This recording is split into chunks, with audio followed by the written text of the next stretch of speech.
सभी हिंदी साहित्य प्रेमियों का हिंदी साहित्य की क्लास में आपका हार्दिक स्वागत, अभिनंदन। हम पढ़ रहे हैं आलोचना से संबंधित महत्वपूर्ण क्वेश्चन आंसर। देखिए, आलोचना से संबंधित हमारी 3 क्लासें हो गई हैं। 3 क्लास ही क्या हो गए, ऐसे सोच लीजिए कि एक ही क्लास हुई, क्योंकि पहली क्लास तो ठीक थी, लेकिन दूसरी और तीसरी क्लास तो बीच मझधार भी छोड़नी पड़ी है। ठीक है, आज का हमारा पहला क्वेश्चन आलोचना से संबंधित। आज हम टाइम वेस्ट नहीं करेंगे। वैसे आप देखना चाहते हैं सभी, जैसे आदिकाल, भक्तिकाल, रीतिकाल या फिर नाटक, उपन्यास, कहानी, निबंध, वो हमने करवा दिए हैं, तो इनसे संबंधित प्लेलिस्ट बनाई हुई आप चैनल के माध्यम से देख सकते हैं। ठीक है, आज का हमारा पहला क्वेश्चन है, अंतःकरण की वृत्तियों के चित्र का नाम कविता है, कहकर कविता की परिभाषा देने वाले आचार्य कौन थे। देखिए, अंतःकरण की वृत्तियों के चित्र का नाम कविता है और ये कहकर कविता की परिभाषा देने वाले कौन थे, महावीर प्रसाद द्विवेदी जी। कौन थे, महावीर प्रसाद द्विवेदी जी। देखिए, यह है आरपीएससी असिस्टेंट प्रोफेसर 2020 में। यहाँ पे जो ये क्वेश्चन का जो आपकी व्याख्या है, इसमें महावीर प्रसाद द्विवेदी जी के बारे में जितने भी महत्वपूर्ण क्वेश्चन बन रहे हैं वो सभी आ जाएंगे। अंतःकरण की वृत्तियों के चित्र का नाम कविता है। कविता की यह परिभाषा आचार्य महावीर प्रसाद द्विवेदी जी ने दी। आचार्य महावीर प्रसाद द्विवेदी जी हिंदी के प्रथम लोकवादी आचार्य माने जाते हैं। ठीक है, क्या माने जाते हैं कि हिंदी के जो प्रथम लोकवादी आचार्य हैं वो कौन माने जाते हैं, महावीर प्रसाद द्विवेदी जी। महावीर प्रसाद द्विवेदी जी का जन्म सन 1864 और मृत्यु इनकी सन 1938 को रायबरेली के दौलतपुर गांव में इनका जन्म हुआ था। महावीर प्रसाद द्विवेदी ने अनुदित और मौलिक लगभग 80 ग्रंथ लिखे थे। कितने, अनुदित भी थे और मौलिक भी थे। ठीक है, इनकी प्रमुख काव्य कृतियाँ हैं, देखिए कौन कौन सी हैं। इनकी है काव्य मंजूषा जो सन 1903 की है, सुमन है 1923 की, 21 की नहीं 23 की, कान्यकुब्ज अबला विला सन 1907 की है और देवी स्तुति शतक ये सन 1892 की। सर्गो नरक ठिकाना नहीं, ये आप सभी को पता होगा कि जब किसने लिखा था, बाल मुकुंद गुप्त ने, इनका एक अनिश्चितता शब्द था शायद, है ना, क्या नाम था, अनिश्चितता शब्द था, उसके ऊपर इन्होंने लिखा था। तो अल्लू शायद कहलत नाम से कुछ लिखा था इन्होंने, सर्गो नरक ठिकाना नहीं, इस नाम से किसके लिए लिखा था, जब उन्होंने लिखा था अनिश्चितता के ऊपर उन्होंने कटाक्ष किया था, किसने, बाल मुकुंद गुप्त ने। फिर इनका पक्ष लेते हुए शायद गोविंद मिश्र जी ने लिखा था कि आत्माराम की टेटे। ठीक है, महावीर प्रसाद द्विवेदी ने लिखा है, कविता का विषय मनोरंजन और उपदेशजनक होना चाहिए। कविता का मनोरंजन कैसा होना चाहिए, कविता का विषय क्या होना चाहिए, मनोरंजन भी होना चाहिए और उपदेशजनक भी होना चाहिए, कि उससे उपदेश दिया जाए कुछ। यमुना के किनारे केली कौतूहल का अद्भुत वर्णन बहुत हो चुका है, नए परकियों पर प्रबंध लिखने पर अब कोई आवश्यकता है। ठीक है, और नए सवकियों के गतागत की पहेली बुझाने की, चिट्ठी से लेकर हाथी पर्यंत, भिक्षुक से लेकर राजा पर्यंत मनुष्य, बिंदु से लेकर समुद्र पर्यंत जल तक, अनंत आकाश, अनंत पृथ्वी सभी पर कविता हो सकती है। क्या कहा उन्होंने कि परकिया स्वकिया ये किसके भेद है, ये भेद हैं नायिकाओं की।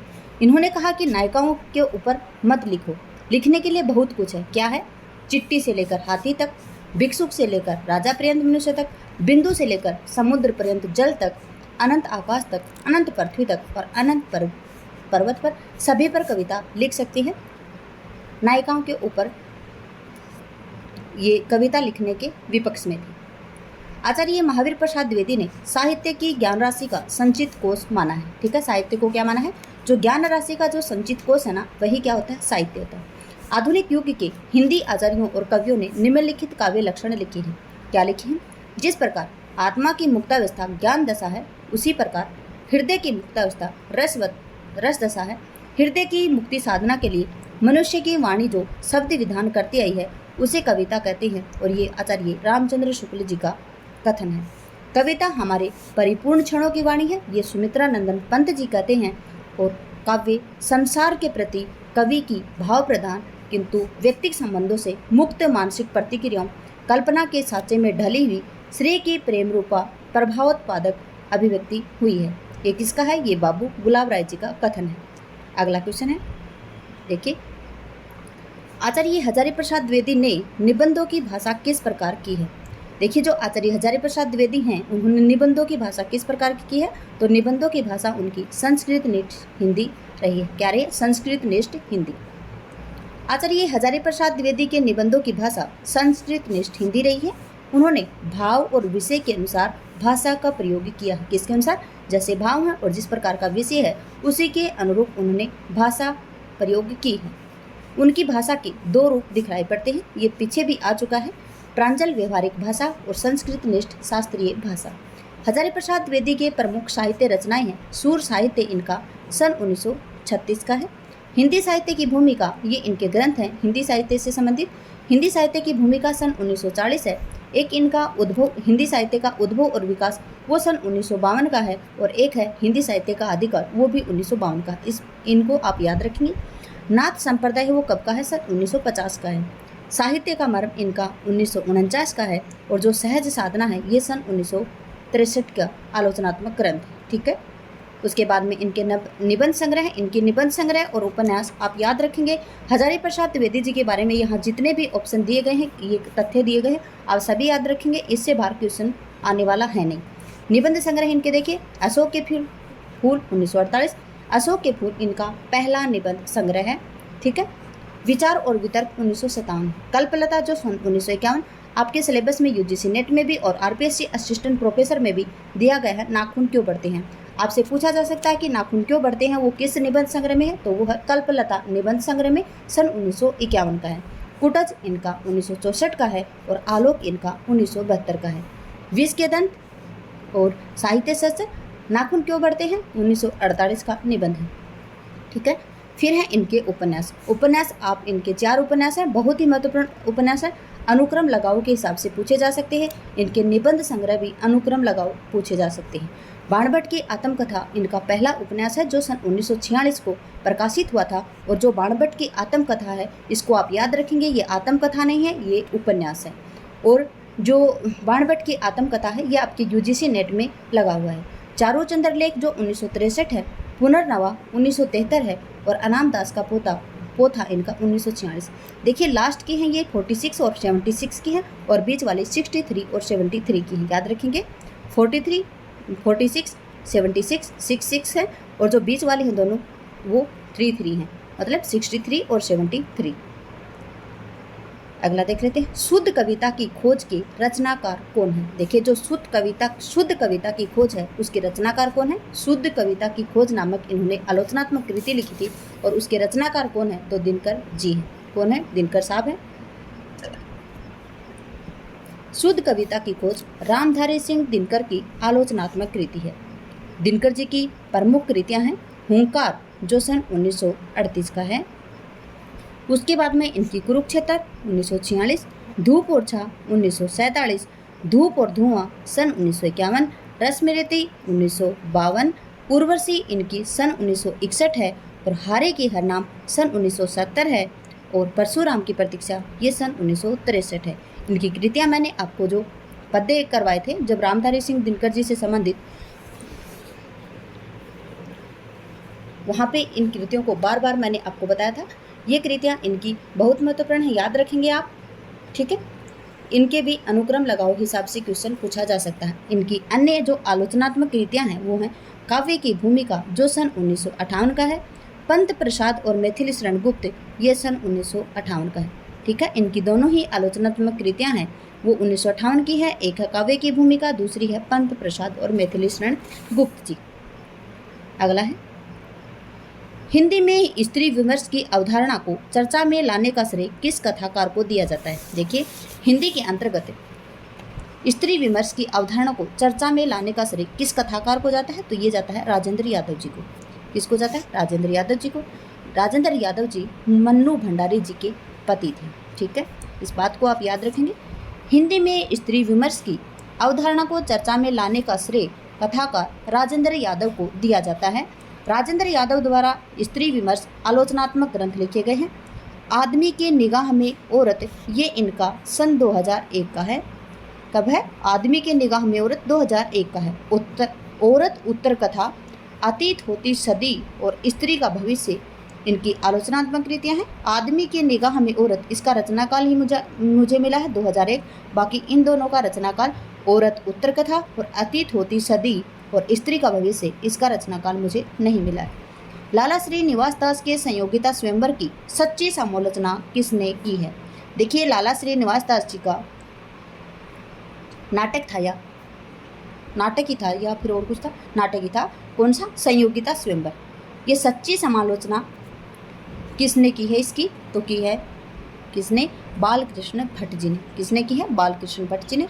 देखिए हाँ जी, नाटक की है ये। बालकृष्ण भट्ट जी ने सन 1886 में हिंदी प्रति इनका क्या था? पत्रिका थी इनकी द्वारा निकाली गई। लाला श्रीनिवास दास कृत जो संयोगिता स्वयंवर नाटक है उसकी सच्ची समालोचना शीर्षक से आलोचना लिखी थी। आपसे पूछा जा सकता है कि सच्ची समालोचना नाम से किस नाटक के ऊपर आलोचना लिखी है? तो ये है संयोगिता स्वयंवर। किसका है? तो श्रीनिवास दास जी का। कब लिखी? 1886। और किस पत्रिका में? हिंदी प्रदीप पत्रिका में। देखिए कितने क्वेश्चन बन सकते हैं। बालकृष्ण भट्ट को आधुनिक हिंदी में व्यवहारिक आलोचना का जनक माना जाता है। बालकृष्ण भट्ट को ये भारतेंदु युग के कवि थे और इनका जन्म सन 1844 है। बालकृष्ण भट्ट को आधुनिक हिंदी में व्यवहारिक आलोचना का जनक इसको कहा जाता है। देखिए अगला क्वेश्चन है, काव्य अनुभूति की जटिलता चित्तवृत्तियों की संख्या पर निर्भर नहीं बल्कि संवादी विसंवादी वृत्तियों के द्वंद्व पर आधारित है। यह कथन किसका है? देखिए काव्य अनुभूति की जटिलता चित्तवृत्तियों की संख्या पर निर्भर नहीं बल्कि संवादी विसंवादी वृत्तियों के द्वंद्व पर आधारित है। यह कथन किसका? तो ये रामचंद्र शुक्ल जी का कथन है। ठीक है। काव्य अनुभूति की जटिलता चित्तवृत्तियों की संख्या पर निर्भर नहीं बल्कि संवादी विसंवादी वृत्तियों के द्वंद्व पर आधारित है। आचार्य रामचंद्र शुक्ल जी का कथन है। रसात्मक शब्दार्थी काव्य है, उसकी छंदोमय विशिष्ट विधा आधुनिक अर्थ में कविता है। क्या है? रसात्मक क्या है? शब्दार्थी काव्य है। जो रसात्मक शब्दार्थ होगा वही काव्य है और उसकी जो छंदोमय विशिष्ट विधा है वो आधुनिक अर्थ में कविता कहलाती है। ये क्या है? डॉक्टर नगेंद्र जी का कथन है। अगला क्वेश्चन है, हिंदी साहित्य में शुक्ल जी का वही महत्व है जो उपन्यास प्रेमचंद या कवि निराला का है। यह कथन किसका है? देखिए जो हिंदी साहित्य में शुक्ल जी का वही महत्व है जो उपन्यासकार प्रेमचंद या कवि निराला का है। यह कथन किसका है? तो ये कथन किसका है आप बताएंगे? ये कथन डॉक्टर रामविलास शर्मा जी का है। किसका है? डॉक्टर रामविलास शर्मा जी का। हिंदी साहित्य में शुक्ल जी मतलब आचार्य रामचंद्र शुक्ल जी का वही महत्व है जो उपन्यासकार प्रेमचंद या कवि निराला का है। यह कथन प्रमुख प्रगतिवादी आलोचक डॉक्टर रामविलास शर्मा का कथन है। अगला क्वेश्चन है, हिंदी नाटक उद्भव और विकास के लेखक कौन है? हिंदी नाटक उद्भव और विकास के लेखक हैं डॉक्टर दशरथ ओझा।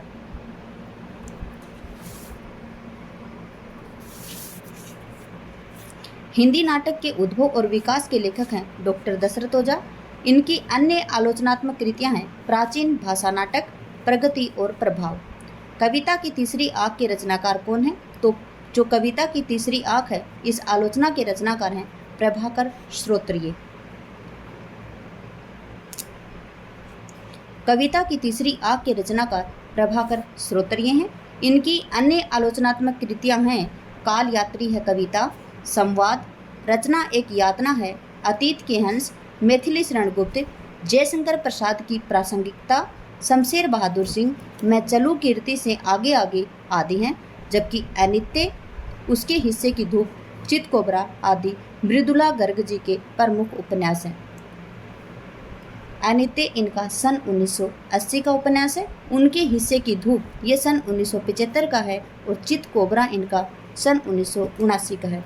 इसी के साथ में इनका एक अन्य निबंध है बहुत ही महत्वपूर्ण है कठगुलाब, जो सन 1996 में प्रकाशित हुआ था।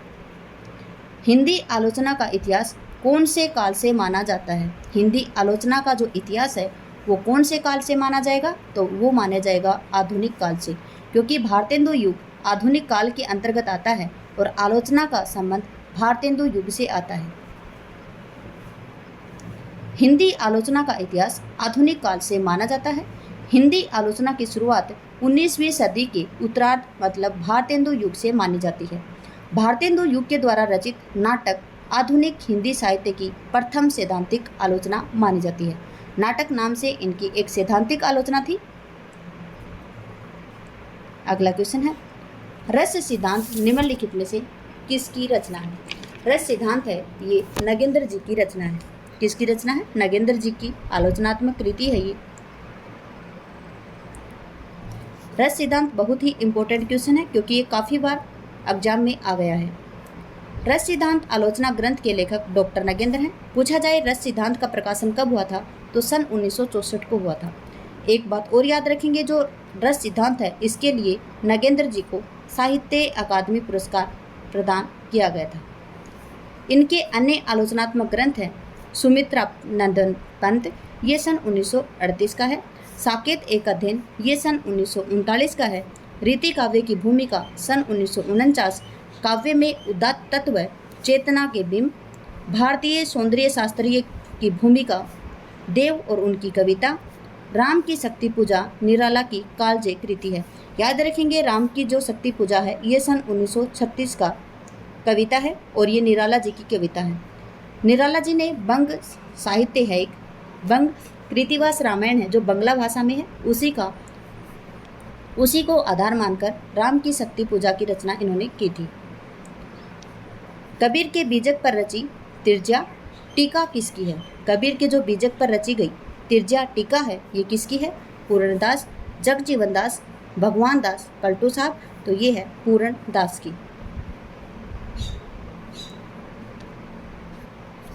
कबीर के बीजक पर रची तिरजा टीका के रचनाकार पूरणदास हैं, जबकि जगजीवन दास, भगवान दास तथा पलटू साहब तीनों असंगत हैं।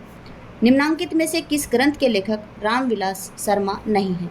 पूछा गया कि किस ग्रंथ के लेखक रामविलास शर्मा नहीं हैं? भाषा और समाज सन 1961, ये इन्हीं का है। नई कविता का अस्तित्ववाद, ये सन 1978 है, ये भी इन्हीं का है। भारत में अंग्रेजी राज और मार्क्सवाद, ये सन 1982, ये भी रामविलास शर्मा का है। जबकि कविता में नए प्रतिमान, ये सन 1968 का नामवर सिंह जी का है। किसका है? नामवर सिंह जी का है और यही आंसर आएगा ऑप्शन डी। अगला है कविता में नए प्रतिमा, जो सब 1968 का है, नामक ग्रंथ के लेखक डॉक्टर नामवर सिंह जी हैं। इनकी अन्य प्रमुख कृतियां हैं छायावाद, कहानी, नई कहानी, दूसरी परंपरा की खोज और अन्य तीनों ग्रंथ रामविलास शर्मा के हैं। अंतःकरण की वृत्तियों के चित्र का नाम कविता है, ये किसने कहा है? तो ये महावीर प्रसाद द्विवेदी जी ने कहा है। अंतःकरण की वृत्तियों का चित्र का नाम ही कविता है और ये किसने कहा? तो महावीर प्रसाद द्विवेदी ने कहा है। अंतःकरण की वृत्तियों के चित्र का नाम से कविता, अंतःकरण की वृत्तियों के चित्र का नाम ही कविता है, यह कथन आचार्य महावीर प्रसाद द्विवेदी जी ने कहा है। जिस प्रकार आत्मा की मुक्तावस्था ज्ञान दशा कहलाती है, उसी प्रकार हृदय की मुक्तावस्था रस दशा कहलाती है। हृदय की मुक्ति की साधना के लिए मनुष्य की वाणी जो शब्द विधान करती आई है, उसे ही कविता कहते हैं और ये कथन आचार्य रामचंद्र शुक्ल जी का है। कविता क्या है? निबंध से लिया गया है। आत्माराम के छदम नाम से आचार्य महावीर प्रसाद द्विवेदी की आलोचना किसने लिखी थी? देखिए ये आत्माराम आ गए हैं। आत्माराम की डेट है, ये आत्माराम कौन थे? तो ये आत्माराम बाल मुकुंद गुप्त थे। देखिए यहाँ पे आएगी उसकी व्याख्या। आत्माराम के छदम नाम से आचार्य महावीर प्रसाद द्विवेदी की आलोचना पर जो बाल मुकुंद गुप्त हैं उन्होंने की थी। आचार्य द्विवेदी ने अपने ग्रंथ का जो भाषा और व्याकरण शीर्षक लेख में अनिश्चितता शब्द का प्रयोग किया था। अनिश्चितता शब्द को लेकर बाल मुकुंद गुप्त आत्माराम के छदम नाम से आचार्य महावीर प्रसाद द्विवेदी की आलोचना करने लगे थे। इसके बाद आचार्य द्विवेदी ने लिखा था स्वर्गो नरक ठिकाना नहीं शीर्षक था और कल्लू अहलत नाम से इन्होंने लिखा था और छदम नाम से इन्होंने जवाब दिया था।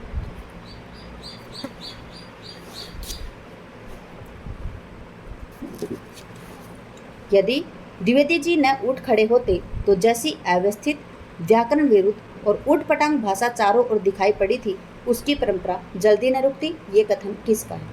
क्या बताया है कि अगर द्विवेदी जी न उठ खड़े होते तो जैसी अव्यवस्थित व्याकरण विरुद्ध और जो उठपटांग भाषा चारों ओर दिखाई पड़ती है, उसकी परंपरा जल्दी से नहीं रुकती। और ये कथन रामचंद्र शुक्ल जी का है।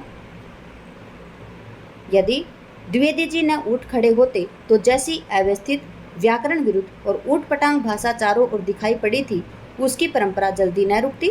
आचार्य शुक्ल के द्वारा यह धारणा प्रस्तुत किया गई। रचना यदि जीवन के अर्थ का विस्तार करती है तो आलोचना रचना के अर्थ का। यह कथन इनमें से किस आलोचक का है? क्या है? रचना यदि जीवन के अर्थ का विस्तार करती है तो आलोचना रचना के अर्थ का। यह कथन रामस्वरूप चतुर्वेदी जी का कथन है। रचना यदि जीवन के अर्थ का विस्तार करती है तो आलोचना रचना के अर्थ का। यह कथन रामस्वरूप चतुर्वेदी जी का है। आचार्य शुक्ल ने लिखा है, समालोचना का सूत्रपात हिंदी में एक प्रकार से भट्ट जी और चौधरी साहब ने किया था। हजारी प्रसाद द्विवेदी ऐतिहासिक सांस्कृतिक चेतना संपन्न मानवतावादी आलोचक थे। हजारी प्रसाद द्विवेदी ऐतिहासिक सांस्कृतिक चेतना संपन्न मानवतावादी आलोचक रहे हैं। नई समीक्षा नए संदर्भ किसकी आलोचना कृति है? किसकी है? डॉक्टर नगेंद्र जी की सन 1970 की कृति है। ये कब की है? सन 1970 की। नई समीक्षा नए संदर्भ सन 1970 डॉक्टर नगेंद्र जी की आलोचनात्मक कृति है। नई समीक्षा नए संदर्भ डॉक्टर नगेंद्र की आलोचनात्मक कृति है। इनके अन्य आलोचनात्मक कृतियाँ है सुमित्रानंदन पद जो सन 1938 है, साकेत एक अध्ययन सन 1939 है, रीति काव्य की भूमिका सन 1949, रस सिद्धांत इनका बहुत महत्वपूर्ण है 1964 और इसके लिए इन्हें साहित्य अकादमी पुरस्कार दिया गया था। और साहित्य में समाजशास्त्र इत्यादि इनके आलोचनात्मक कृतियाँ। अगला है, निम्नलिखित में से कौन सा हिंदी आलोचक मार्क्सवादी समीक्षक की श्रेणी में नहीं रखा जाता? क्या पूछा है कि निम्नलिखित में से कौन सा हिंदी आलोचक है जो मार्क्सवादी समीक्षक की श्रेणी में नहीं रखा जाता? वो है जगदीश गुप्त जी। बाकी जो शमशेर बहादुर सिंह हैं, रामविलास शर्मा हैं और मुक्ति बोध जी हैं, ये सभी क्या हैं? मार्क्सवादी समीक्षक की श्रेणी में आते हैं। देखिए, जगदीश गुप्त को हिंदी आलोचक मार्क्सवादी समीक्षक की श्रेणी में नहीं रखा जा सकता क्योंकि गुप्त जी नई समीक्षा श्रेणी के समीक्षक हैं। शमशेर बहादुर सिंह, रामविलास शर्मा, मुक्ति बोध मार्क्सवादी समीक्षक की श्रेणी में आते हैं। अगला क्वेश्चन है, किस विधा की सैद्धांतिक और व्यवहारिक आलोचना के आधुनिक हिंदी किस विधा की सैद्धांतिक और व्यवहारिक आलोचना से आधुनिक हिंदी आलोचना का प्रारंभ हुआ था? क्या है कि कौन सी विधा है जिसके अंतर्गत सैद्धांतिक और व्यवहारिक आलोचना से आधुनिक हिंदी आलोचना का प्रारंभ हुआ था? तो वो है नाटक। और ये नाटक किसका था? नाटक विधा की सैद्धांतिक और व्यवहारिक आलोचना से आधुनिक हिंदी का आलोचना का आरंभ हुआ है। भारतेंदु हरिश्चंद्र जी की प्रथम आधुनिक हिंदी का प्रथम आलोचक किसे माना जाता है? भारतेंदु हरिश्चंद्र जी को। आधुनिक हिंदी की प्रथम सैद्धांतिक आलोचना भारतेंदु कृत जो नाटक है उसको माना जाता है। आचार्य रामचंद्र शुक्ल की प्रथम सैद्धांतिक आलोचना काव्य में रहस्यवाद को माना जाता है। मुक्तिबोध कविता और जीवन विवेक नामक आलोचना पुस्तक किस समकालीन कवि ने लिखी है? क्या है? मुक्तिबोध कविता और जीवन विवेक इस नाम से आलोचना पुस्तक किस समकालीन कवि ने लिखी है? किस कवि ने लिखी है? तो ये लिखी है चंद्रकांता देवताले ने। किसने लिखी? चंद्रकांत देवताले ने। मुक्तिबोध कविता और जीवन विवेक नामक आलोचना पुस्तक समकालीन कवि चंद्रकांत देवताले ने लिखी है। चंद्रकांत देवताले की प्रमुख कृतियां हैं हड्डियों में छिपा ज्वर, दीवारों पर खून से, लक्कड़ बग्गा हंस रहा है, भूखंड तप रहा है, पत्थर की बेंच, उजाड़ में संग्रहालय आदि। अगला क्वेश्चन है, निम्नलिखित में से किस मार्क्सवादी आलोचक ने तुलसी को श्रेष्ठ कवि माना है? क्या बताया है कि निम्नलिखित में से कौन मार्क्सवादी आलोचक हैं जिन्होंने तुलसीदास को श्रेष्ठ बताया है? तो वो बताया है रामविलास शर्मा ने। कैसे आलोचक हैं ये? मार्क्सवादी आलोचक हैं। रामविलास शर्मा ने तुलसी को श्रेष्ठ बताया है। मार्क्सवादी आलोचक हैं कौन? रामविलास शर्मा। और इन्होंने किसको श्रेष्ठ बताया? तुलसी को श्रेष्ठ बताया। हिंदी में प्रथम मार्क्सवादी आलोचक शिवदान सिंह चौहान को माना जाता है। अगर आपसे पूछा जाए कि प्रथम मार्क्सवादी आलोचक कौन है तो शिवदान सिंह चौहान जी हैं। आलोचक और उनके आलोचनात्मक ग्रंथ किस प्रकार से हैं? देखिए यहाँ पे है आपका जो प्रेमचंद है इनके। जो रामविलास जी की आलोचनात्मक कृतियाँ हैं वो है प्रेमचंद है सन 1941 का। भारतेंदु युग ये सन 1943 का है।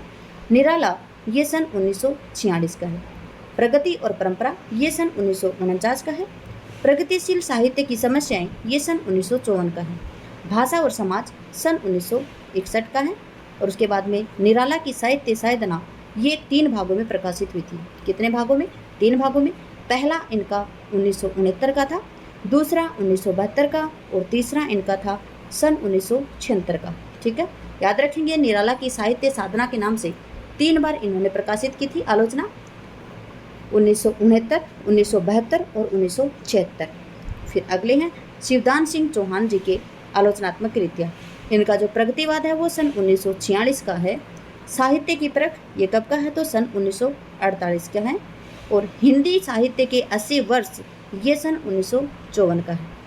आलोचना के मान ये सन 1958 का है। और साहित्य अनुशीलन ये सन 1955 का है। ठीक है, दोबारा से देख लेंगे आप क्लास, अगर नहीं समझ में आती, और लिख कर आप याद रख लेंगे। ठीक है, आगे है रांगे राघव। इनका है काव्य कला और शास्त्र सन 1955। समीक्षा, एक समीक्षा और आदर्श, और एक है इनका काव्य यथार्थ और प्रगति, ये सन 1955 का है। अगला किसका है? मुक्ति बोध जी की है। कामायनी एक पुनर्विचार ये सन 1952 का है। और एक साहित्य की डायरी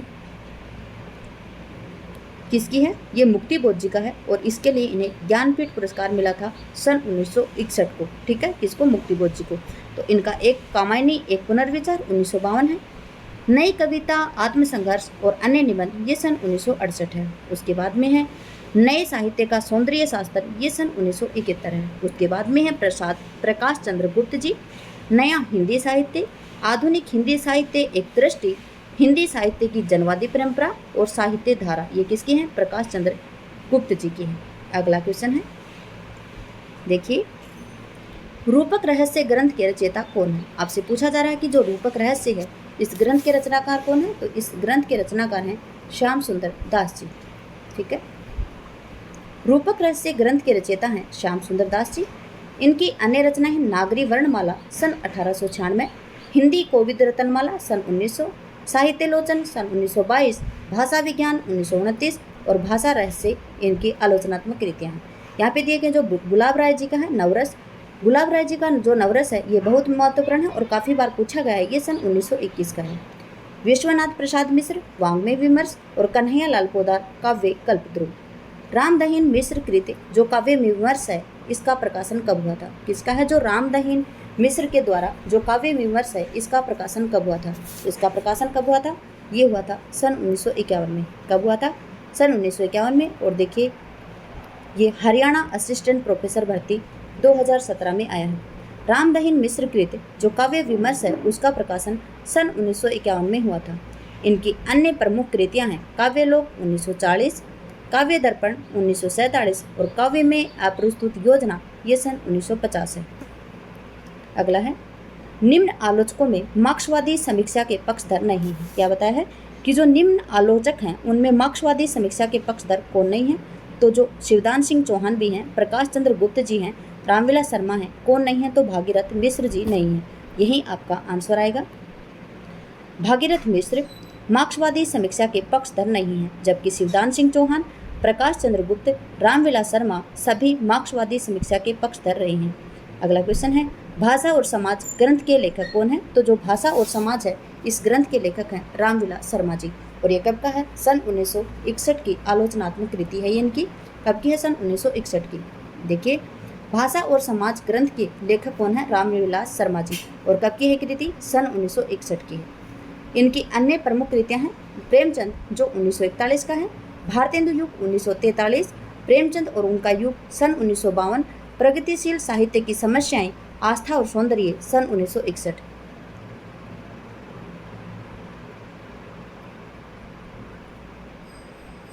रस सिद्धांत स्वरूप विश्लेषण ग्रंथ के लेखक कौन है? क्या पूछा है? जो रस सिद्धांत स्वरूप विश्लेषण है उस ग्रंथ के लेखक कौन है? तो डॉक्टर आनंद प्रकाश दीक्षित हैं।